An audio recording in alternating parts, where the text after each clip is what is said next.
You are listening to the Horse Radio Network, part of the Equine Network family. This is episode 711 of the Dressage Radio Show, official podcast of the United States Dressage Federation on the Horse Radio Network, brought to you by Kentucky Performance Products. On this week's episode, we have returning for one more World Cup review, our friend Patty Mayer. We've got a great new book for review, Sport Horse Problem Solver by Eric Smiley. And then Reese and I will bring you a tip about using the full scale of intensity when working with your aids.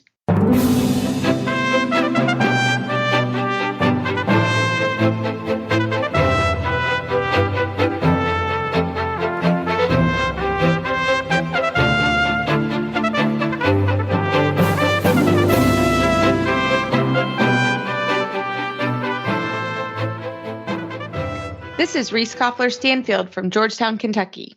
And this is Philip Parks from Rockwood, Ontario, and you're listening to the Dressage Radio Show. Hi, Phil. How are you?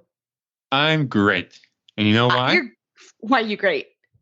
Because I got surgery done on my I mouth. know. Yeah. Oh. So that's fine. And it's almost 30 degrees up here in Canada today. So Celsius, everybody. Yes, yeah. Yeah, that's way warmer. I know. Yeah, so we got outside using a little bit the outdoor arena. Did you ride outside? How did that go? Well, yeah, it went fine. I only was working the horses that I trust to be out, and not the young horses or anything like that. But it was good. Their horses are always a little more settled when it's hot, I think. When it's hot. Yeah, when it's hot. And did you break a record? Whatever. So 30 degrees Celsius, everybody. I just did the quick conversion. It's 86 degrees Fahrenheit. Phil, I think it was warmer in Canada than we hit like 82 today. It was beautiful. Like it has been, I'm not going to lie. Normally I'm really nervous about coming home beginning of April because Kentucky can be really weird. But right now it's weird in the most delightful way. Like it has been so beautiful.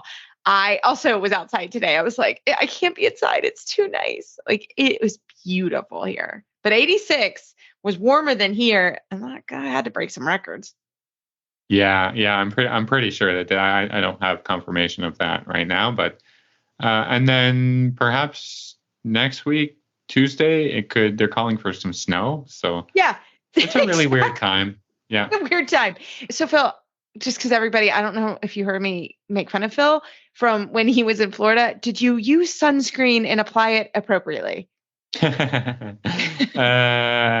Yes. But everybody, Phil, being a rider, I'm in breeches and boots and whatever. Right, it's just layers and upon layers, on my bottom half. And that's why you were making fun of me, is because my legs got a little bit burned. Because he did the spray. Everybody, you can always tell when people come from up north because he used the spray, which of course he missed spots. And then he had all these red marks on his legs. And we were making fun of him because it was bad. And Meredith, Phil's very intelligent wife, was like, no, I didn't use that. I used the lotion. So there was a whole thing of making fun of Philip and his sunscreen applying skills. And so I just want to make sure you applied appropriately. Yeah. 86, 30 degrees Celsius. You could really get a sunburn. Yeah.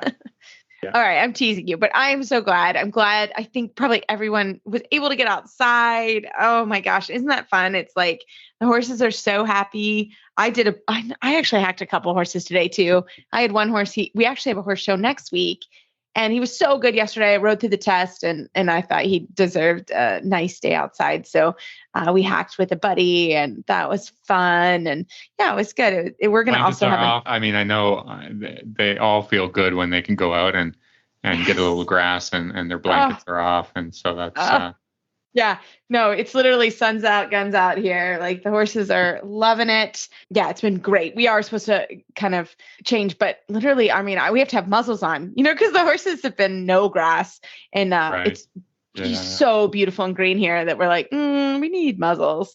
So so we're doing that. And we literally just talked about that, like adjusting the feed. We do have to be careful this time of year especially because the horses had no grass in Florida.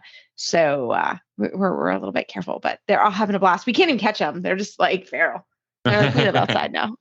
The young horses are out and having a blast. So it's great. Well, I love it. At least you get some springtime weather. I feel like every day is a little closer to what is actually summer. But I do feel like we're going to get one more like snowstorm here too. It's happening, or rain for sure.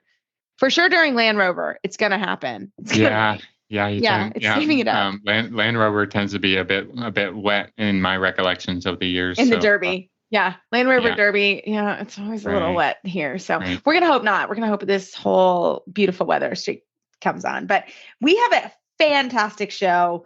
We got great comments on Patty Maier's discussion on the Grand Prix from the World Cup Freestyle.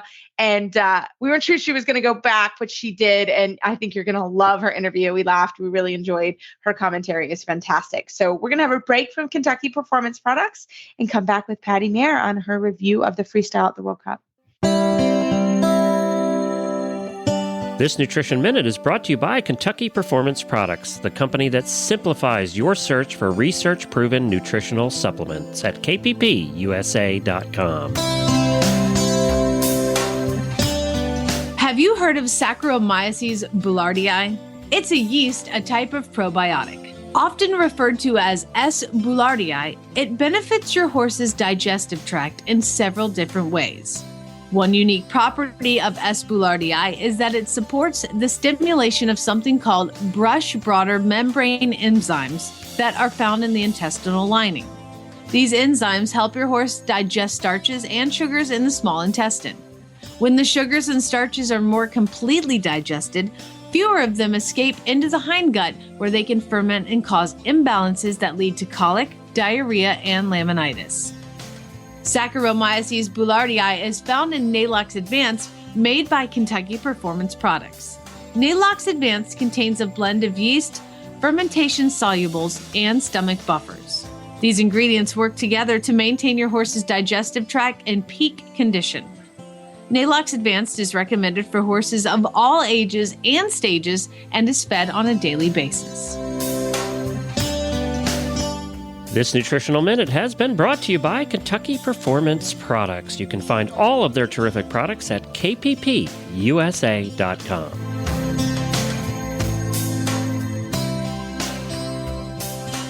Well, everyone, back by popular demand, and because she was able to go to the World Cup final, we have Patty Maier, international rider coach, and our correspondent for the World Cup. Patty, we're so glad you went back for the actual freestyles. For the freestyle. Back. Me too.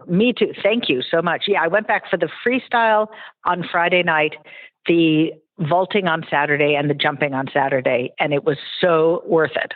So worth it. These are horses and riders. I haven't, I've seen a bunch of them in person, but not all of them for sure. And it was really exciting and really fun. I love it. So we're going to let you get started just right away. Okay. You were giving me commentary during it, and it was amazing. I didn't even feel like I needed to watch because your commentary was amazing. So we're going to let you roll. Yeah. So what I was doing during the freestyle was I was texting Reese. So at least I had some notes, but also so she could keep up to date on it. So I'm going to do this in the order people rode. So if a bunch of people didn't ride, right? Like one of the horses had a colic surgery. So, but for the ones who did, I got to tell you, there's going to be like newsflash. They all ride better than I do. Really, they do. And their horses are really nice, like super good. And my God, they do not leave points on the table if they can help it. It's pretty amazing. So I'm going to actually start with Tribbiani, who was the entry from Singapore and is 19 years old. The horse has been ridden in the Olympics before, been ridden in the World Games before. It is just one of those solid citizen, or at least it's 19, so now it is. It's uphill. It's got this super correct frame. She had a lovely test. She overrode one extended trot. The first one-time change was a little high behind. Oh, well, her degree of difficulty, this is the woman who she came in like second to last. Her degree of difficulty was 8.6. Wow. Her music, the score for the music and interpretation, 7.9, choreography 8, harmony 7.3. Really. Caroline Chu is her name. And we saw her in Wellington. Yeah. She rode all winter and she's awesome.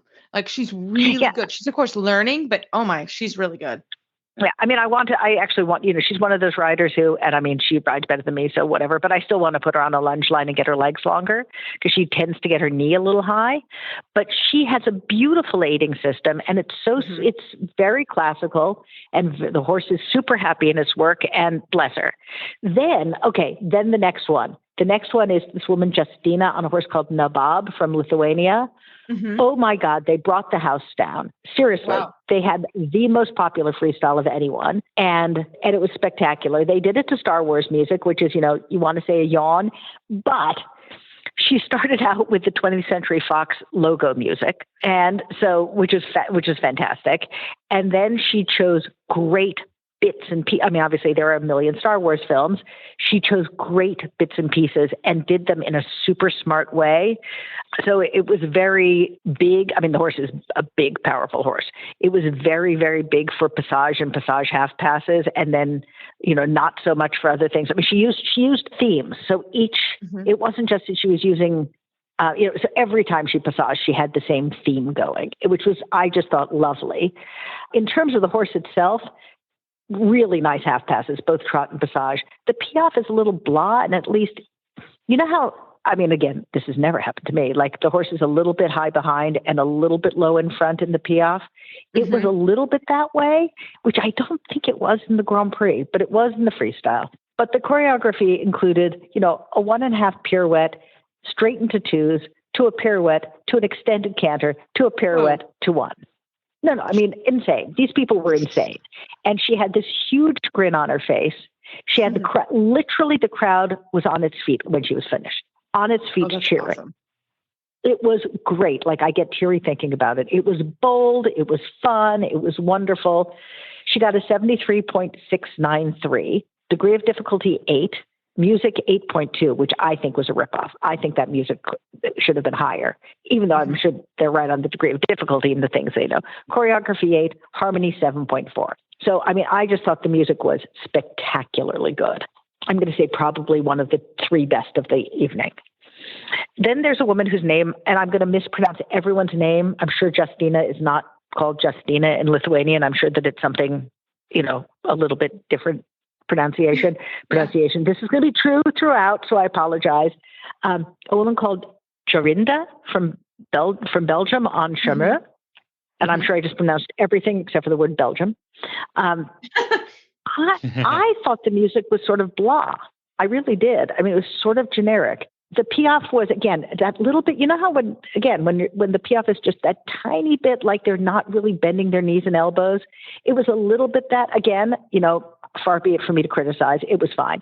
The horse has a super walk, and I should have looked up what the judges gave it, but I mean, I would have given it a 9, easy for the walk. The canter music better than the trot. It included, Unstoppable and Chandelier, and that was more fun. Although again, not the best versions of those.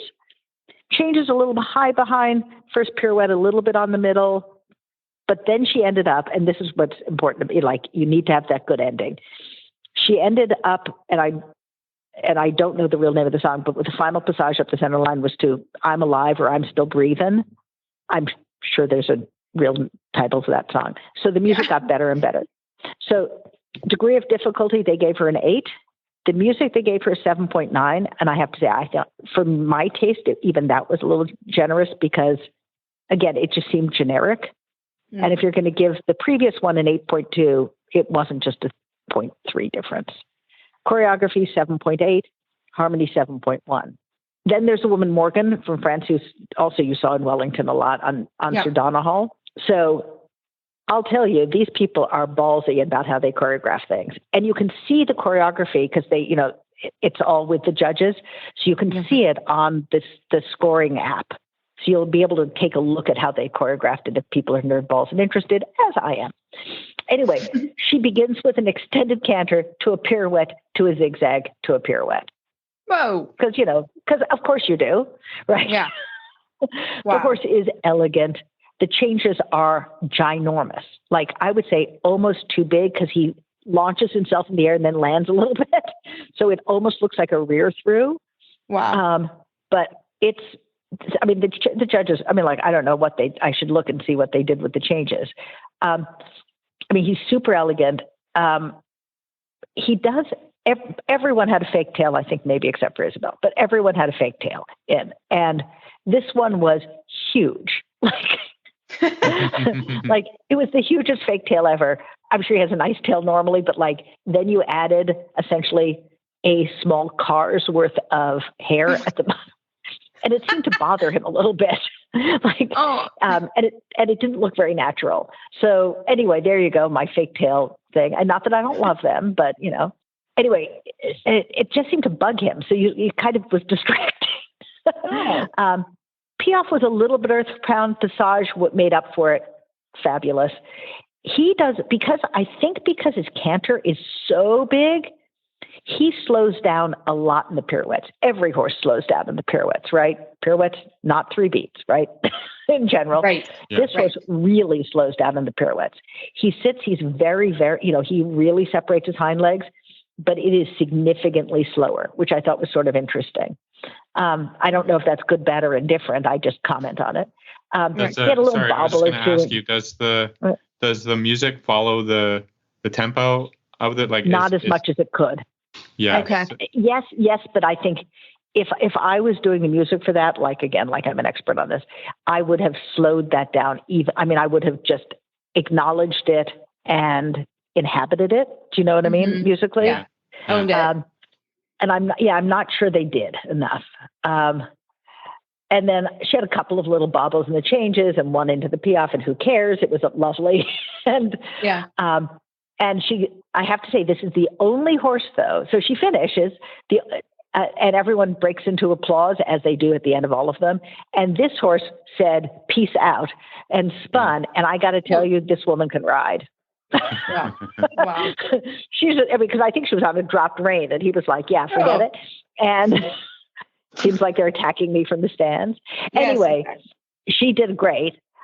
She got a score of 74.814. The degree of difficulty was 8.9. Whoa. Which I Now must have. harder. Yeah, I know. Yeah. So the degree of difficulty was 8.9. The music was 8.2, which again, I think is a little generous. The choreography was an 8 and the harmony was a 7.4. Again, the degree of difficulty they do by computer, so they are not wrong on it. She made it look easy enough so that I didn't have that sense of it being difficult. Do you know what I mean? Sometimes you're looking at something going, cool. wow, that person, like this time you didn't see it.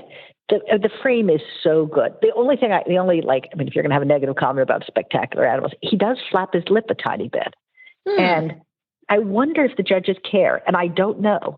I literally don't know. I need to ask some judgy friend. Other than me, some better judgy That would be friend. interesting. Yeah. Report back. Yeah. Because Awesome. I wouldn't care. If I was judging, I only get to judge lower levels, but if I was judging, I'd be like, whatever, there's so much good, I could care less. But I wonder if they did. Then there was Alice. And I got to tell you, that horse, Piafs and Passages, it's spectacular. She is, and you'll see this in their scores, she is a little bit of a busy rider, and her legs are so long, and I mean so long. Yes. By the way, as you probably know, I am planning on being tall and slender in my next life. So, I would love to be her. This is a problem I would like to have, but her legs are so long that she can literally touch the horse on the flanks. Yes, and quite often her leg is behind the saddle pad and up on the flank. The horse clearly could, you could teach a horse to Piaf by saying walk and teach them to canter by saying trot. They don't care what aiding system you use as long as you use it consistently. And she clearly does, and the horse clearly understands it. But it was, for me, it was distracting because the horse is so beautiful and her upper body is so spectacularly good. And so to me, it was just a little bit like, wow, you see it all the time. So there you go. With that said, the Piaf Passage tour, each Piaf, each Passage, fabulous. She did get a tiny bit behind her music at the start, but she caught up. She did a Piaf pirouette left and then just turned it to a Piaf pirouette right, as one does.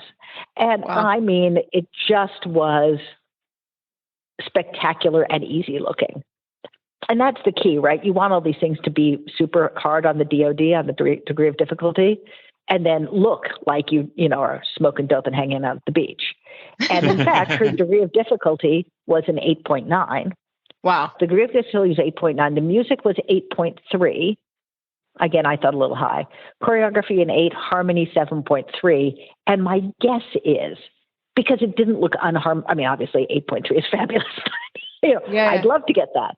But my guess is that they're taking it down because she's a little busy with her lower legs. I mean, I don't know, but that would be my guess. Then feeder dance with Simone Pierce. He has the most lovely outline, that horse. It's classical. It's solid. Every stride was to the beat. The rider sits beautifully. It's very correct. I kind of was interested in the music.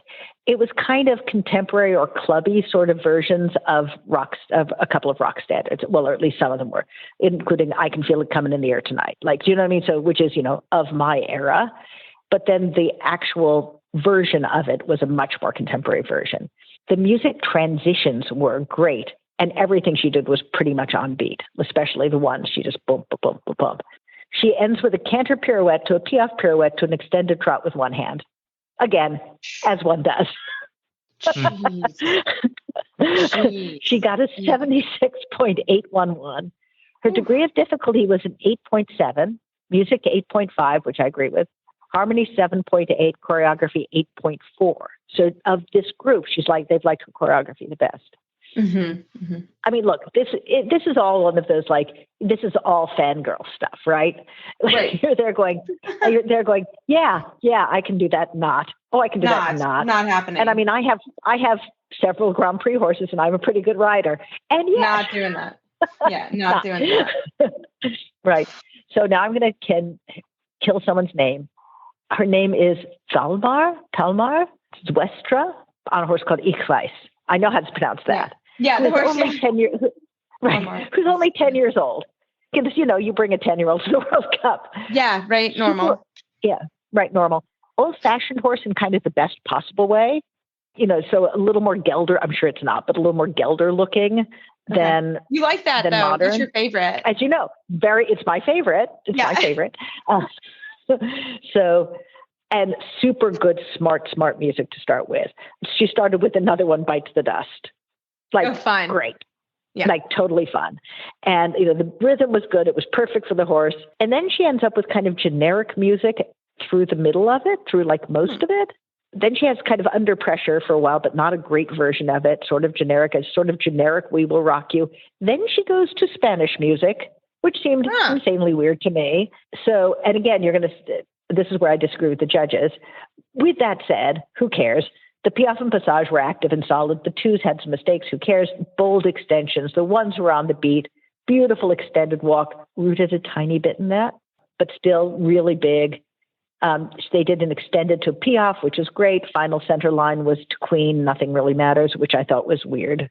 Just a weird thematic choice.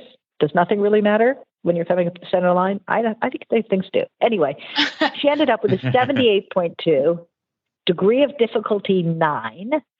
Oh, music 8.6, which I disagree with. I think that should have been lower. Choreography 8.5. So I mean, so yay. Yeah. Then there's a woman called Joanna, and again, I hate this. I'm going to kill her name. Duboje, Dueboje. Duboje. On a horse called Maisie. That's how I would say it. Yeah. Duboje. Okay, fine. Johanna, either Johanna or Joanna. Anyway, on a horse called Maisie.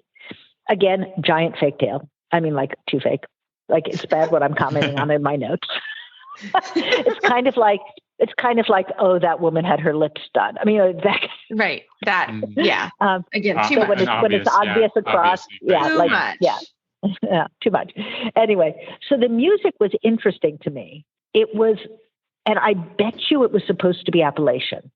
It had a feel that it had an interesting feel for most of it, of something of kind of Ireland. It had Celtic meets Appalachia, or Celtic meets bluegrass. Okay. And I liked it. And maybe banjo? It's like it wasn't, but it.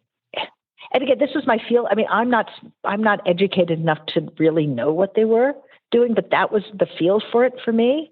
There was a little bit of a weirdness at the end where they sort of went to Disney's Enchanted Tiki Room, which I thought was odd, but What? whatever. Yeah, okay. Yeah. Other than that, so it was, there was a little bit of weirdness, but some was really fun. And again, I didn't think her transitions in the music lined up beautifully.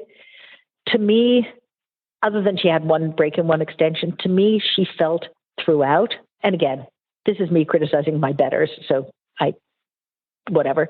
To me, it sort of felt hurried. Like she was just that little bit rushed instead of on the beat. And I don't think it was the music making her feel hurried. If I were to guess without knowing, you know how some conductors, when they get in front of people, they conduct a little faster. So your adrenaline makes you go a little faster. Yes. Well, that's the thing. If I were to guess it was that. Yeah. Yeah, the horse is lovely. It just felt a little rushed to me. She got a 71.18. The degree of difficulty was 8.4. The music was 8.4. The choreography was 8.3. And the harmony was 7.8. And now we're heading to the big guns. All right. Bless Anna Buffini. Oh, she nailed it. The crowd, she totally nailed it. The best I watch Anna ride all the time because she's a West Coast person and I've seen her for years. She rode beautifully and in difficult circumstances because she came in and the crowd started cheering. She kept her focus. She kept her mare's focus.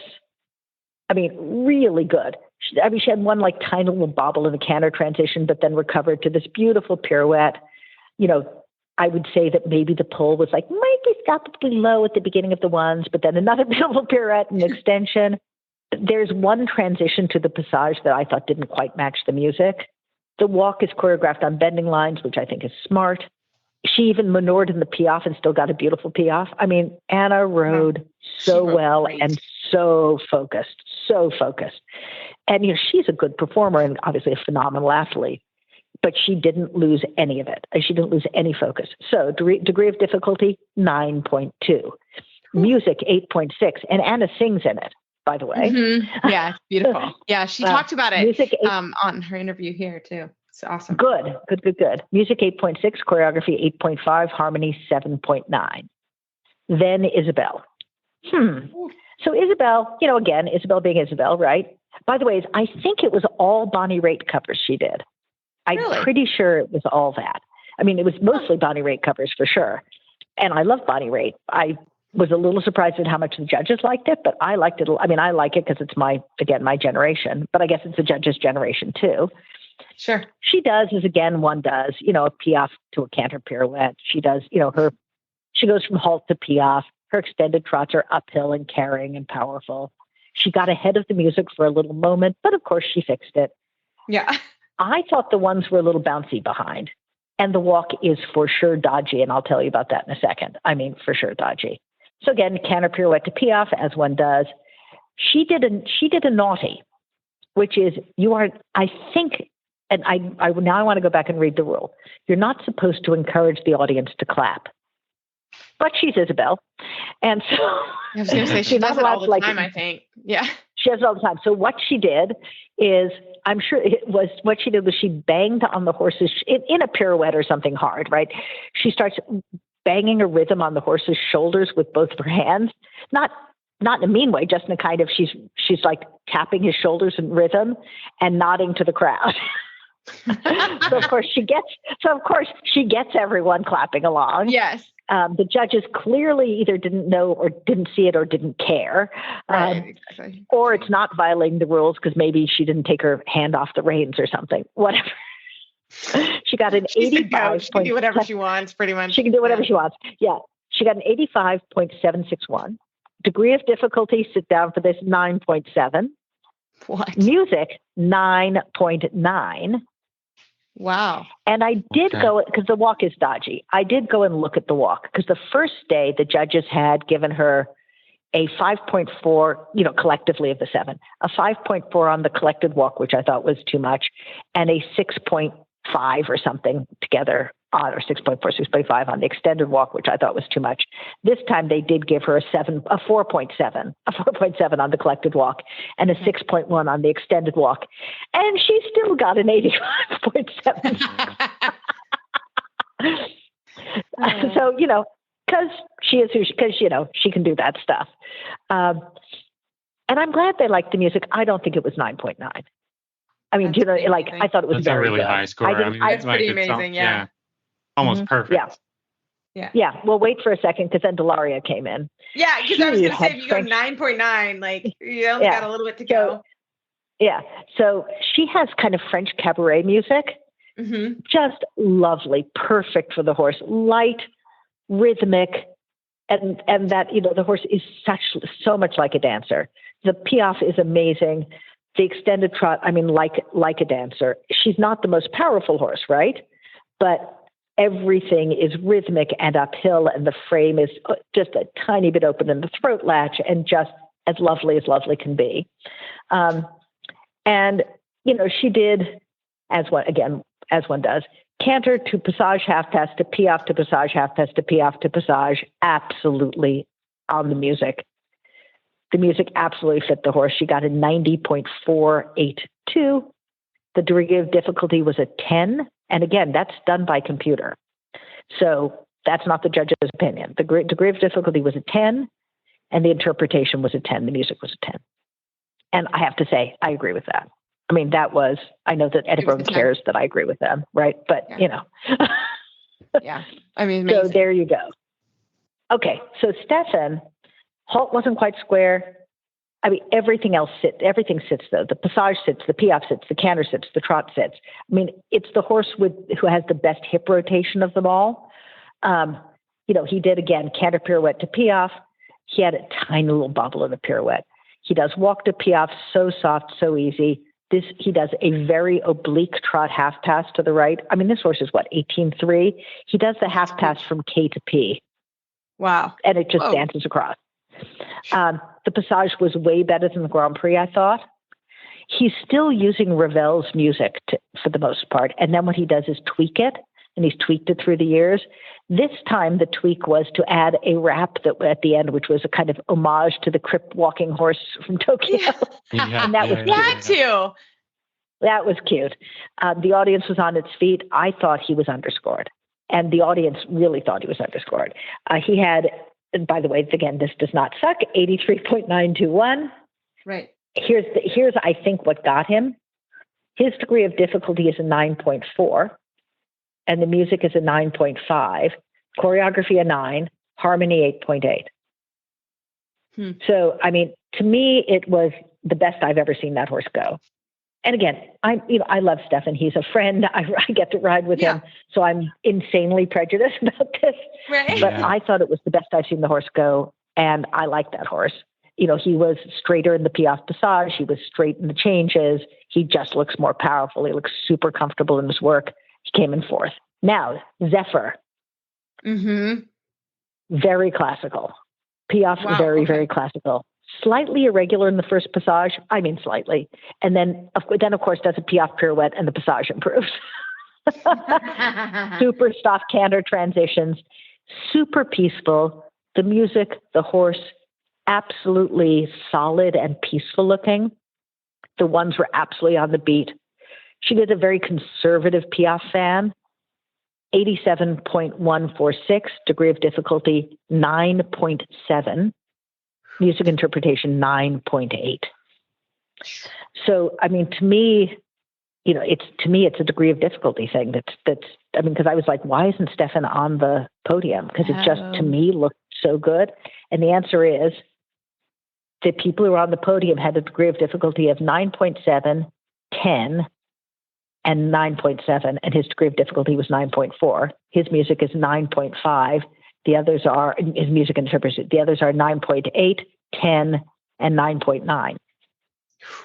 Yeah, that's the difference. Well, right there. I mean, I think that's hard. I think that I'm going to be a little politically incorrect, but at the World Cup, the judges can. There's no justification for I like this music better or I like that music. So they will put whoever they want on the podium. That could be true. Giving Isabel a 9.9 for her, artistic impression will guarantee her a spot. So yeah, no, that's true. And I mean, by the way, yes, I'm sure they do, but they also probably believe it. that's not, it's, you know what I mean? Like the fact that again, I liked her music better than, again, I just think, I think that Stefan's been tweaking the Ravel music for years, and at some point probably should start again just to have something fresh. But with that said, it's 9.9. It gets 9.9 got Isabel on the stand. For sure. Mm-hmm. And even by the way, even with a 4+ on the walk. Right.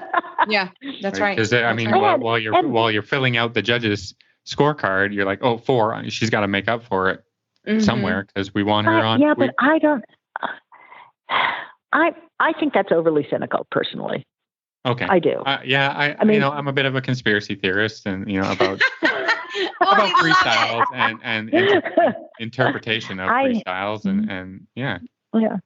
But to me, it should be about, and you should definitely have Terry Gallo on at some point, obviously, and you probably have had. But to me, it should be about how things match the horse, how the transitions go. And I didn't have that sense either with Isabel or with Zephyr that those were so much better. Again, what do I know? I'm just telling you my kind of theory about it. So there you go. That was the World Cup. By the way, the vaulting was amazing and the jumping was shocking. These people. It's unbelievable. It's unbelievable. It's unbelievable. It is in this tiny space. So there you go. We're so glad you got to go back, and it really still wasn't full, was it? Not even close. Somebody had said that they'd sold out the house. If so, they sold it out to people who never showed up. I would say the most crowded it was for the freestyle, for dressage, and or for the jumping on Saturday night, and it was under a third full. Well under a third. Mm. And everything else was a bunch of people who waved at each other across not crowded rooms. And that to me was sad. And I think it really had to do with the way they programmed it. I think that they could have easily done it in 3 days, not 4. Easily had the dressage is only 2 days, the vaulting's 2 days, and the jumping's 2 days. And you could have just done jumping day 1, dressage, vaulting, jumping day 2, dressage, vaulting, jumping day 3, and people would have come. Yeah, for sure. It's just, so I just thought as a programming matter, it was done in a way that didn't encourage an audience to come to Omaha, which is not a lot of places with direct flights. So there you go. Right. Exactly. Oh, well, Patty, anyway, that was such fun coverage that you kept us all entertained. I loved it. How can our listeners find you online? On Facebook, Patty Mayer or Patty Mayer Dressage, PattyMayer. On cell phone or on text, 310-729-3365. And on email, bailiwickhouse@gmail.com. B for boy, AILIWICKHOUSE @gmail. Awesome. Patty, thank you so much as always. We love it when you come on with us. Thank you. It's fun as always. Talk to you soon. The Horsemanship Radio podcast is dedicated to the advancement of great horsemanship throughout the world. Monty Roberts often stops by to present on this podcast, hosted by his daughter and legacy strategist, Debbie Roberts-Laux. The show includes segments, tips, and interviews exploring effective training centered on the well-being of the horse. This multiple award-winning podcast has 1.6 million downloads to date. HorsemanshipRadio.com, sponsored by Hands On Gloves and Monty Roberts University. Well, tonight we are so excited to have Eric Smiley, the author of The Sport Horse Problem Solver, What Works, What Doesn't, and How to Make It Better. Eric, welcome to the show. Thank you for having me. I'm looking forward to being with you. This is one of our favorite parts of our job. We love our book club, and we are very lucky, Philip and I, to meet the authors. So, Eric, tell us a little bit about yourself. Well, I'm a judge, a competitor, and a coach. And I've sort of combined all those activities for many, many years. I've competed at Olympic, World, and European Championship level on 9 championship teams for Ireland. And I've judged at badminton and Burley, 5-star. And I've coached around the world doing FEI Olympic Solidarity courses, as well as a pretty extensive clinic regime in many different countries. I'm still clinicking, still teaching, and still riding, but not competing. So I feel that I've got aspects of the whole sport that I can comment on and take an interest in. So that's about me, really. Well, I think that sounds like you're pretty much an expert. How is your dressage? It got better. It started off not very, very good. It was like a lot of event riders. It was a means to get to the cross country. But actually, I started to appreciate pretty early on in my competitive career that it was the fundamental part of all equestrianism. And really, without it, you were going to be found wanting in each of the other disciplines, the cross country and the show jumping. So it was important to learn and to become skillful at not only competing in the dressage, but also teaching horses and the reschooling of horses. And often the reschooling of horses is the interesting part. So I became proficient, if not top, at the dressage phase at international level. Well, and it's so true. You know, I'm lucky here in Kentucky. I have a lot of eventers that I coach, and many of them now are learning the same thing, right? And how important dressage is. And one of the things you talk about in the book is you say, why I don't like the word collection. Can you talk a little bit about that? Yeah, I think when the FEI introduced the word collection into their tests at the intermediate sort of level, which is 3-star sort of level, I think it was so detrimental to everyone's riding. I used to judge it quite a lot, and everyone's perception of the word collection was a different neck shape, and it resulted in the lack of engagement from behind, lack of energy, lack of forwardness, a change of shape, a false shape, and a lack of forwardness.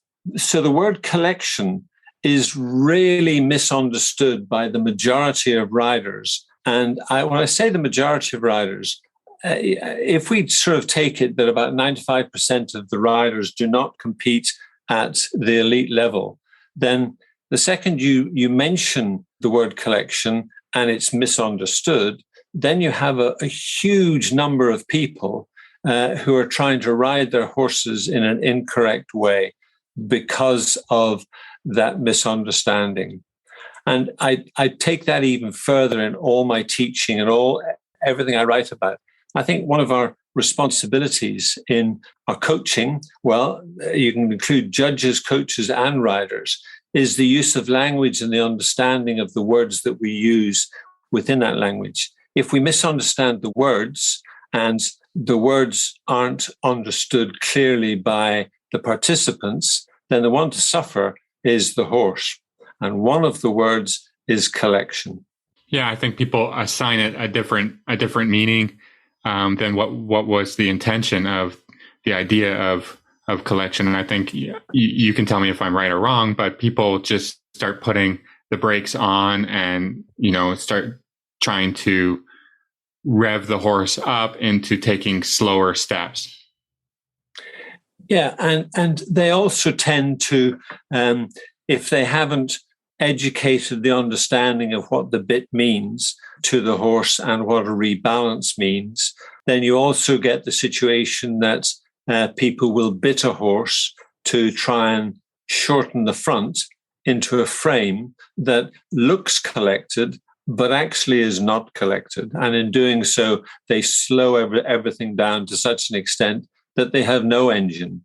And when you have no engine, then you have nothing to use. And part of the deal of collection is to express the horse's available energy, the impulsion, and the power to be able to balance that impulsion into a more collected and a shortened frame, but without spoiling all those wonderful things that we're trying to demonstrate the horse is capable of. Yeah. All of us struggle with this, right? And I think that's one of what you're doing in the book is you basically take a problem, right? And you have a pretty concise way of getting to the answer. So can you talk a little bit about how you were thinking that, for example, the problem is rejecting the leg?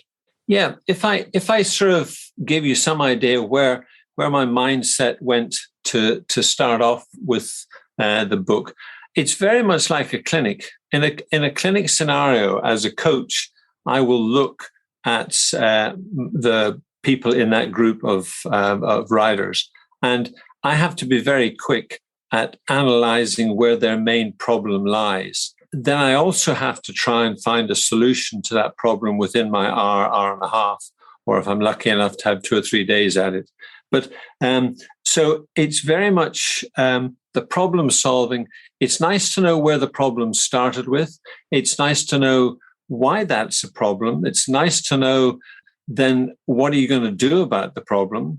It's then nice to give your riders some work that can improve the problem and some tests that they can come to check whether the problem is genuinely solved after you've worked on it a little bit. But the rejection of the leg, people sort of are very misunderstanding of the concept of the word forward. And there is an overused expression from coaches to say more leg, use this leg, use the leg. But actually, forward's a state of mind. It's not a physical. It's the horse taking you. It's the horse mentally willing and happy to go and take you. The leg is there to communicate, and to communicate many other things of how much you want the horse to go, how much engine you want, where you want the engine to go, whether it's to the side, to the front, what you want to do with the engine. And so the legs are there to communicate that.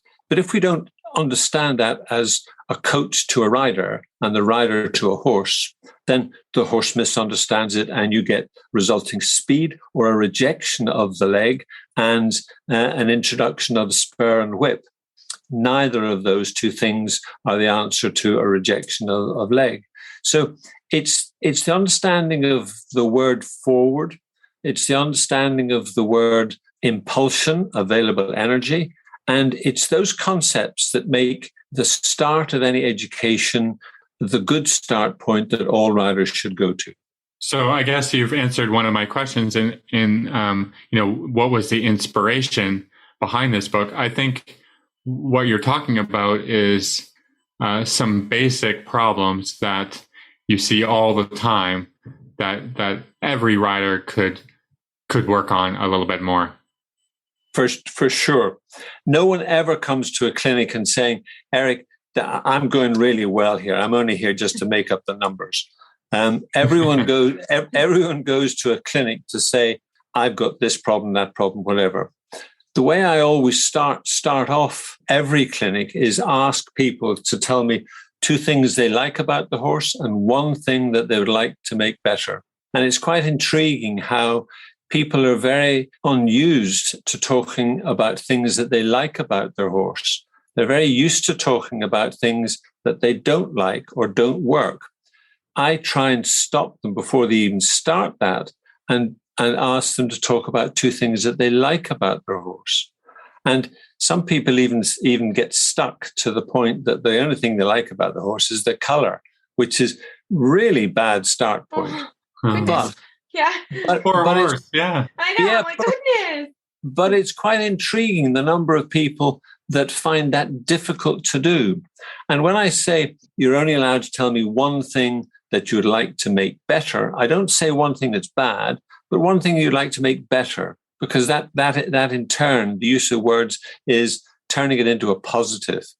And once you start talking about those positive things that people want to try and improve, the negatives actually sort of slip away, and there aren't as many negatives as people think there are. And if we start off the book with positives, one of the reasons I put cartoons in the book was because it's quite a serious subject. It's quite a sort of, it's a problem book. But if I lighten it in with the cartoons, then it actually brings people smiling, looking at the cartoons, thinking, "Oh, I've been there. Oh, I know that. I identify with that. And I've seen that face on my horse before. I know what." Yeah, it's that trying to lighten it up to think of positives more than negatives, because there's a solution to most of the problems. Well, I think it's so good. And I like it because, again, I've been looking through it and I just read the one that says, don't confuse overbending with suppleness. I literally taught this 3 times today to 3 different riders. So I was like, let's talk more about that, because that's a really common problem. It is. Everyone is obsessed with some of the sound bites and some of the words that are used in the training scale are very, very confusing and really not necessary to use. If I listen to coaches at shows and I listen to the words that they use, the words that they use are not helpful to a lot of the riders. And often you look at a coach and listen to what they're saying, and then look at the rider and watch what they're doing, and the two are not related. The coach is using the words that sound good to impress other people, and the rider is doing what they think the coach is saying. The word bend is unnecessary. We don't need bend other than to prove that we can. What we need is horses riding straight. We don't need suppleness other than to see if the horse pays attention to the aids and understands what they're being asked to do. Horses are naturally supple. So let's not talk about bend. Let's not talk about suppleness. Let's talk about other words. Forward, straight, and regular, 3 nice words, which are actual tangible riding words. And they're a very good start point to get people thinking of simplifying the words and the qualities that we want our horses to actually demonstrate. And as a rider, feeling something, riding it, you get much more understanding of what you're trying to do with the horse. So forward, straight, and regular is where I start with the book. And then I use 3 other words, which are chapter headings, and trying to take you through chapter headings, which are connection, to contact, to be consistent, 3 C's. So it's again a very straightforward thing. The book goes in a chapter by chapter thing that I'm taking you from legs, quarters, back, pole, jaw, bit, hand. That again is between leg and hand, but that's the tangible way that demonstrates itself. The legs talk to the hindquarters push through the back, the pole is relaxed, the lower jaw is relaxed. What's attached to the lower jaw is the bit. What's attached to the bit is the hand. So you have a communication from leg to hand. And if we do it in a simple way and talk about it in a simple way, it's much easier for riders to understand. This all sounds great to me. I think I can't wait to get into it and get reading and get some tools to help my students and to help myself. I think this is going to be fantastic. Well, I try and make it as in the clinics. I try and make the thought process of everyone being able to understand where the start point is, and in making it simple, it is not meant to be patronizing to people that I don't think they're capable of understanding things more complicated. It's nothing to do with that. If we're riding, it's amazing how much we have to do. And the more we have to think, the less we actually function in a quick and articulate way with our bodies, because thinking slows things down. But instinctive reaction for a simple response speeds things up. And if I want to relate flat work to jumping and jumping to cross country, then I have to make rider-horse responses instantaneous and instinctive, because that's going to make for safer cross-country riding. It's also going to make for more likelihood of clear round show jumping. So the relationship between all 3 phases for me is critical, but the simplicity of how you demonstrate that to the coaches and riders is also very important. And from the judging point of view, I think judges have a responsibility as well. And I think more judges could take on board, instead of trying to impress people with some fancy words, which sound wonderful and sound like the expert talking to another expert, and in a very exclusive language, they could actually do with using some simple words that we all understand and that we all should be writing. Yeah. I love that, because at the end of the day, I do like the KISS method. Keep it simple, stupid. I think that's really important. I think with writing, there's so many different parts and so many different pieces that is so important. And I completely agree with you on the judging, because sometimes those fancy words, people come back and they try to do what that judge was saying or trying to say. And sometimes it's just too much. So I think that's great. Well, Eric, you have been so generous with your time. Can you tell us again the book's name, the book title, and how we find it? The Sport Horse Problem Solver. And you find it through Trafalgar Square Books. They have been really, really good. Martha Cook and Rebecca Didier have been wonderful in allowing me to write this one, and also sort of the one before, The Two Brains, One Aim.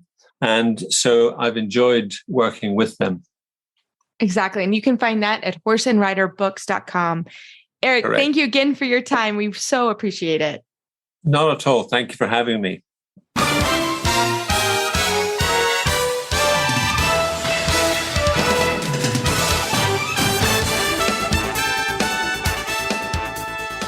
Well, Phil, for this week's trainer tip, I actually have one for us, or I have a question or something I wanted to talk about. I was teaching a student the other day, and we were talking about the scale of AIDS, or what I call the scale of AIDS. And I wanted to talk about that because I think so many people don't have a feeling of how strong the aid for something should be. So I call it the scale of AIDS, right? From 0, which is no aid, to 10, which that's a lot of aid. There's got to be a reason for that, right? And everything in between. So do you want to talk a little bit about this, or you want me to keep going? I'd like to hear you. Yeah, just keep going. Keep Good going. idea. Yeah.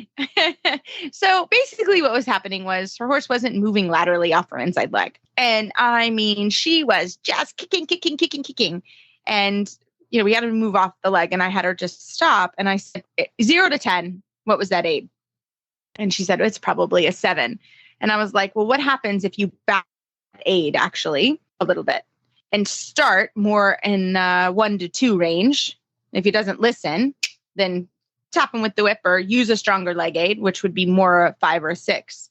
And then go to the stick and really get your point across. Because in my opinion, she started way too high on the scale of aids, right? I don't want to be yelling at anyone, right? I'm actually not like that. I would much prefer to stay at a gentle ask, right? But sometimes I think people don't feel that. And that's sort of that feeling of becoming a rider, is sometimes you don't want to go in. You don't want to go in screaming. You want to go in normally and between like a 2 and a 3 on the scale of 8. So I think that can come in for canter transitions or canter walk transitions. I mean, anything you're doing, I think it's really important to make sure that you're not in that scale of way high. Does that make sense, Phil? See where I'm going with that?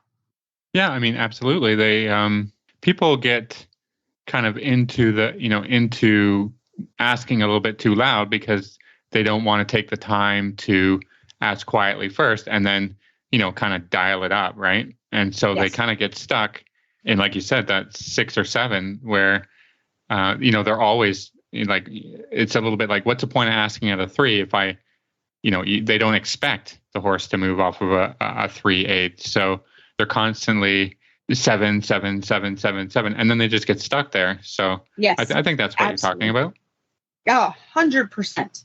100%. And I think that's really important to really think about that as you're training your horse and you're riding your horse. Don't get stuck in the 7, 8, 9. Like, you shouldn't be there. It's kind of like, I mean, every once in a while I want to yell at Phil, but no, I'm just kidding. But, normally to get to should happen at a normal level, right?